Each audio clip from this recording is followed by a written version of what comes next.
My Huskers Lanta. is greater than Hal. Well, prove it. I talked to Huskers while we were going through all of those trailers, and he said, Jump, can you tell them to put me on the screen more? And I said, you know, if you do something worth being put on the screen, 2 alternators. This can flank this. I'd be really surprised to see him take a straight line approach to it. Does look like the enemy, though, is leaning over the edge. They kind of want to take this on a full frontal fight, but at the end of the day, shot after shot, it is going to land. Vis and Snifedown are dueling it out here on top of this.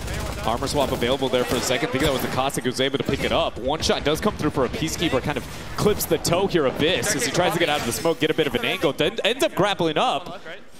Has the opportunity to kill this target, see if they maybe had some armor, but is not going to opt into the thirst yet. Oh, there we go. He finished him out, though, to make sure that they could guarantee the advantage. Picks up an Arc Star, decides to armor swap, but realizes that it's actually broken. As we say that, though, teammates Tanner as well as Snifedown take it out. And just like that, one of our first teams falls, and it is our bounty team that stays alive and kicking. That's a very loud audio cue. That's why he's able to easily identify that. Now towards the center of the map, here Tanner slays. Well, something that we knew was going to happen when you match up Snifedown with any roster is that they know how to press the go button. And if you've caught Tanner Slays or Vis's stream, they know how to do it as baby. well. Oh, that's a beautiful little present there. Is also on a gold self-res, so that made things a little easier. It was actually, come on, let's go, baby! There's a real one. Didn't get the knock, but the assist knockdown. Fantastic for him. They actually try to see if they can destroy the generator on the other side. Now we're swapping over to Moore's POV, seeing what he's going to be able to do. He has an ultimate on the Peacekeeper. That's a lot of damage. That is 64 damage it goes across. I believe there was a thermite grenade up on there as well, which means a little bit of extra tick damage as we swap back over to Dizzy. 2 shots left on the Kraber. Yeah, meaning that he ended up burning 1 at some point here within this last skirmish. Second one got to go out, 1 bullet left. He's losing all his armor now, forcing out the battery. If you were going to swap, now's the time, or 1 more shot remaining. Literally 1 shot. Wow. And look who it is. I'm at thermite. It is Sweet Dreams, otherwise known as Sweet Dreams from Rogue. And we have seen the Rogue versus NRG story so many times in the Twitch Rivals, especially over in Berlin when we had the TwitchCon EU. These 2 teams were fighting a whole bunch. Sweet Dreams gets a little bit of damage off, but needs to be careful as he's got no shield. That almost hit there. That was so close with that Arc Star, just barely able to get by it. Saw the shots coming through, multiple grenades. I don't know if that's going to be, it's not enough to actually kill him there. Huskers now going to get pressured.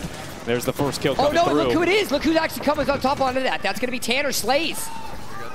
Tanner Slays, Snifedown is the new kill leader, something we've definitely seen before. Vis unfortunately goes down. Now Tanner's going to be left alive. He's sitting on very little HP. He's going to have to pop a shield self-res is available, but it does look like there's another right there. He gets down. He's out for the count. Squad is eliminated, and they're going to get the bounty. But the question is what happened to NRG? Did they make their way over the wall? They did, and look at this. They sit atop the throne. Everything now into their favor. Ace is now the biggest priority target here as we take a glance at him having a lot of meds available. You're going to see the pre-pep on both the portal and the heal if you would like to do so. And basically they have a massive advantage here, but also 3 squads remain, so of somebody other than just the other target in the lower section of this house. See what they do here. NRG, 5 seconds to clutch this one out. Game is all but theirs if NRG have the opportunities. Now we've got the Refs Albrelelli squad that is on 1. 2 late game individuals from TSM. The 2-time champion, the last 2 Apex Legends professional events, they have been the sole winners of that. Is now, ladies and gentlemen, the final circle is upon us. Who has a final, or who has a fast heal backpack is the first question we have to ask. Also, it should be important to note that he may not get all the distance and time on this, which technically could be a setback. Doesn't take a tick of damage on that, which is great. Things are good. Yeah, he just pre-prep the heal. Takes a 25% damage so that way he can maximize the value on the heal for the HP. Reps finds himself. It should be in favor of Ace here. I don't think Reps can actually out-heal this, even if the timing goes through. Here we go, 1 more time, 1 more tick, good night. Self-res, who wins? Let's go, baby! Self-res pulls through. Maybe overcome that self-res shield, but just not successful enough coming out from that high ground descent. And fun fact, gentlemen, the last time that TSM was on the big screen, they won the final game to win a tournament. The next time that TSM is on the screen, they win again. So technically, they are on a 2-game win streak. That's cool. So we watch the end here from Average Aiden. Yep, I got it. One straight up. Heal force there. Yeah. And this is where the heal off comes in. Yeah, you have to go up and hit. Yep. You got self res, right? All right. Let's go! To the Twitch Rivals one where They we might had be those going multiple 82. Costics in and they're all We got two throwing their teams either. ultimates down. Oh, Yeah. yeah. Team, yeah. I'm gonna land right side catwalk. Look at this. It's a bit of a cage drop here coming out from this roster. And normally you'd be like, well, isn't that where TSM drops? Well, where 2/3 of them are TSM. See if he keeps that up with the scout. Because, again, it's a weapon that doesn't usually bear that much success, but in few case moments can be an outlier here. They get a flank attempt, but it's merely an attempt as they quickly shut it down and take control here. There should be somebody pressuring still on the other side of this. The compound just sitting on the outskirts of Market, and I believe that's who's pushing here now from the high ground. Have an opportunity maybe to jump through that one push. Peacekeeper's enough to get the first knock. Thirst comes through, and actually just the third member of that first party. So likely still.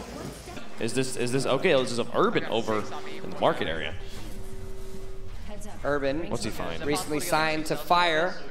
Okay, got the one. Hit one. Two, Oh, nice. hello. That's a wipe. Hip Fire Peacekeeper.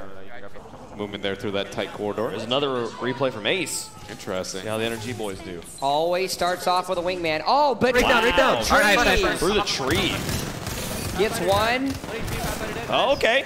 Able to tag another. Nice. Ace with the triple. Who was one of the analysts over for the Poland Invitational, showed up with anime hair. And we got to see that whole thing come together. Oh. I'm telling you, it's a work of art. Snipe down. Is Self-res. down. One of and the dead. two. Oh, that's unfortunate. We got like Bounty team goes out. Team to our right. Those guys were already there. There was assuming there was. Interesting breakdown. Yeah, but actually that's a very, very healthy thing. As fast as you can be able to highlight the objective facts of the situation, ways to be able to improve and avoid that going into the next. You don't have time to be able to sit around, watch a VOD and do that. And that is actually the best way to see raw improvement here throughout the day, and I really like it. They're gonna come through here. On the edge of the zone. They're outside the zone right now. Shots pop off. Hard gun. Yeah, hard to really hit too much across the board looks like there. they're going up against, no, it's a completely different squad they're shooting up against. But Alberlelli's the only one left alive. Reps and Aiden did go down. No way he makes it out of here. Like, don't get me wrong, Alberlelli, you're absolutely insane when it comes to your path. But there is no way, no grapple that can get you out of this one. Maybe extend the life a little bit longer, minute 5 until he's really got to be pressured. Alberlele, the currently undefeated champion of all Apex Solos events. As in, he won the only one that's ever happened. You just want to try to get some placement. Yeah, of course, bro. I know how to play the game. What are we going to do here? Take our time. 7 squads are alive. X-Cuddy actually takes down I'm wrong about Kefri. that, aren't I? Yeah, I was going to say it right away. It was Hal. It was It's his Hal. team Imperial. Yeah, it's okay. The thing was, Alberlele wanted to play. Yeah, he was a sad panda, and then Hal was like, look at me, I got first. Hal's not even here. Yeah, and honestly, here in the next if they both competed in Oh. the same lobby, maybe Alberlele would have taken him, you know? Yeah, Imperial Hal's playing with Muffins and Lulu Lovely. No, I'm good. Just walk this one. NRG still finds himself yet alive. Moore's taking down players across the mark. We should zip right here. He took down Apex 0046. I think that's actually Huskers, if my math was correct, but I might be wrong on that one. Dizzy's able to take down somebody as well. Yeah, I think that's the Rogue Squad, actually. They end up full zipping here. You heard the call out from Nathan before. See if it's going to work out for them. They do have a big advantage in dealing with the target on the other side, but there's others trying to make their way in to this final circle as well. No armor available here on X-Cuddy. Nathan actually falling extremely low as well. Watson Generator comes through. Nathan's going to be first to drop here, so 2 members still the only left standing, and there are those others trying to make their way into the circle. Such a really hard spot for them to defend as well. As you can see, they're being shot from literally every corner, and there really isn't that much. There isn't really that much area for them to be able to actually hide on. They can go from one side of the thing to the other, but it's not going to be enough just yet. Dizzy and Dizzy and Moore are still alive. Just underneath them, though. They were able to revive Ace. Now they're getting themselves some revives. There's a way they can hide in that tree off on the side for a little bit longer if they want to. Don't you encourage I'm just saying, it's one of the few trees that allows for a grapple hiding position still in the circle. Encourage that. NRG, the one sitting directly below them. And again, there's 6 squads in total, so Clearly a bunch of people sitting around each and every corner available. Only 11 players, though, which does mean that we've got some, you know, ones that are definitely some solo players. That 11 goes down now to 10 as Dizzy's able to take somebody out. Wingman? I need this. Great decision of Moore to do the swap. These are the swaps that you're talking about, Dreadnought. Yeah, avoiding the long bow in situations where it's going to be irrelevant. Dizzy, 25% on the shielding. He has a fast heal backpack, going to go ahead and burn right through that grenade. Understandable here with how many resources he has available. And he's going to be back to norm. That backpack allows you to get your shield back up so very quickly. Yeah, it's a play that without that backpack, Dizzy can't do that comfortably. It's actually risking a lot. Ooh, nice little shots. Ace actually ends up going onto the crack. And this is the NRG that we have known to love. Oh, this is the parkour a little bit. It's okay. I believe in you, Ace. There you go. He's able to get up to the top just in time to find somebody else. But in the meanwhile, it looks like more of them are able to get it. They're going to get the full finishes now. Ace is the kill leader. 4 squads left remaining, and more going down, and your kill feed now 3. If the pings go down, it seems like NRG has discovered that it's off on that western side. Is the last squad just going to heal up, reset, and look for the push? Moore's going to be first to drop. All about the pushes here, as it does look like Adelaide ends up going down. Now Ace is going to try to see if they can find that last remaining member of this squad. There are still 2 squads left alive. Now they're going to go on to the push. They don't care. The Wraith portal is going to be able to come. Nope, she's going to go into the Void instead. Get it. Champion banner, NRG. What a game. Honestly, a very interesting circle. This is a pretty rare endgame circle and positioning so far away from so many structures, but I feel like NRJ played a very unpredictable finish pretty well. And that last... Heavy favorites right now as we get started with Game 3, the last game for many of the people on the stage. And only 4 more games to go, including this one on our day. We're coming close to the end here. I know.